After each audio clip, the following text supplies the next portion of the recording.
va commencer par un livre extraordinaire, comme dirait Marina, encore un. Eh ben oui, mais là je crois qu'on va le choisir comme roman de détente d'été, ce qui est quand même pas rien. On va peut-être même lui donner notre prix du roman de détente à la Griffe Noire. Voilà, on discute, ça dépendra du chèque que l'éditeur nous donnera. Si on a plus cher que... Voilà, c'est chez Albin Michel. Alors Albin Michel, il y a Fleuve Noir qui nous en donne plus. Si vous pouviez rajouter le chèque, là on vous donnera le prix. Voilà, on fait comme tout le monde maintenant. Ça s'appelle Mélanie Benjamin, c'est Hollywood Boulevard chez Albin Michel. Alors elle avait écrit, c'est paru en livre de poche, Les signes de la 5e avenue. Alors les signes de la 5e avenue, c'était... Alors, faut même pas parler de ce livre à Valérie Expert qui en est folle. Elle vous parle des signes de la 5e avenue tout le temps, à dîner, à déjeuner. Enfin bon, elle est devenue complètement zinzin, mais c'est vrai que c'est un excellentissime livre. En fait, ça raconte l'histoire de Truman Capote et de son ascension et de sa chute. Alors, Truman Capote, immense américain... écrivain américain qui a écrit Petit déjeuner chez Tiffany's, Sueur froide, enfin, oui c'est Sueur froide. Bon, je suis pas sûr, mais enfin, voilà, en fait, il racontait comme c'était jamais raconté l'histoire d'assassins et de meurtres. Donc, il est porté par toute une génération. Alors, vous savez, ça se passe à New York, ces femmes qui étaient très très riches, c'était dans les années 50, donc qui donnaient le ton. Donc il recevait les écrivains chez elles en parlaient, et elles en faisaient, elles le faisaient mousser, il arrivait à être quelqu'un de célèbre. Bon, c'était un peu facile à mon avis pour Truman Capote, parce qu'il avait un tel talent que... Mais Truman Capote a fait une erreur mais monumentale, c'est de dire du mal un jour, enfin de faire un article très satirique et très sarcastique sur ces femmes, sur une de ces femmes, et là ça a été la chute, parce qu'elles se sont vengées, elles ont commencé à actionner leur réseau, mais pas dans le bon sens comme elles l'avaient fait. Voilà. Donc c'est cette histoire-là, c'est absolument magnifique, c'est absolument passionnant aussi, et puis c'est tout un pan de la culture américaine et des coulisses de la littérature et de l'édition américaine. Et elle vient nous faire paraître Mélanie Benjamin, Hollywood Boulevard. Alors, Hollywood Boulevard, une fois que vous êtes dedans, ça m'a particulièrement énervé, c'est que quand j'ai commencé ça, je me suis dit je vais être en retard, parce que je ne pouvais pas le lâcher, et je suis allé jusqu'au bout, mais alors vraiment complètement drogué avec ce bouquin. Alors on est... Qu'est-ce que c'est que ce bouquin? Ce bouquin, c'est le portrait de la naissance du cinéma. Mais alors vraiment, les balbutiements du cinéma. Vous allez découvrir une jeune femme qui s'appelle Mary Pickford. Alors Mary Pickford, pour ceux qui la connaissent pas, c'était une immense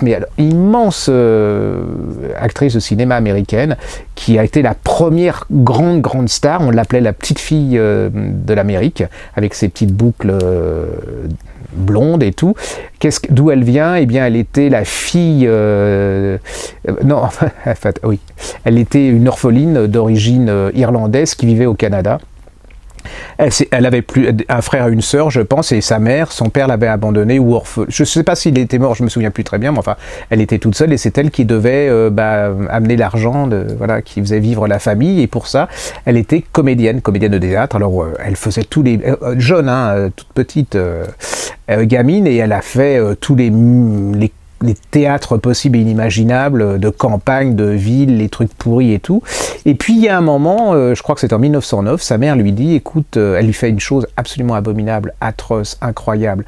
Elle croyait jamais s'en mettre. Sa mère lui dit, écoute, tu vas faire du cinéma. Et pour quelqu'un qui fait du théâtre à cette époque-là, c'est vraiment tomber, vraiment c'est être déchoir, c'est de la vulgarité. C'est vraiment, c'est un peu comme les gens qui faisaient du cinéma dans le temps et à qui on proposait de faire des téléfilms à la télévision, et c'était vraiment une honte pas possible. Mais le truc, c'est que le cinéma apparemment payait un peu plus que le théâtre, donc la mère... la convie à faire du théâtre, elle s'exécute puisqu'il faut ramener de l'argent, et là va commencer une carrière absolument incroyable, extraordinaire. Vous allez découvrir tout ce chemin, cette ambiance. Alors Hollywood, Los Angeles, c'est tout petit, c'est des baraquements, les gens ne veulent presque pas de ces gens qui sont à la caméra dans la rue et tout. Les gens ont tellement peu l'habitude du cinéma, c'est que quand il y a des flics qui sont déguisés, on croit que ce sont des vrais flics et tout le monde se tire. Enfin, c'est vraiment phénoménal. C'est le muet, alors ils les peignent, alors je vous dis pas, ils sont verts, noirs, c'est une abomination.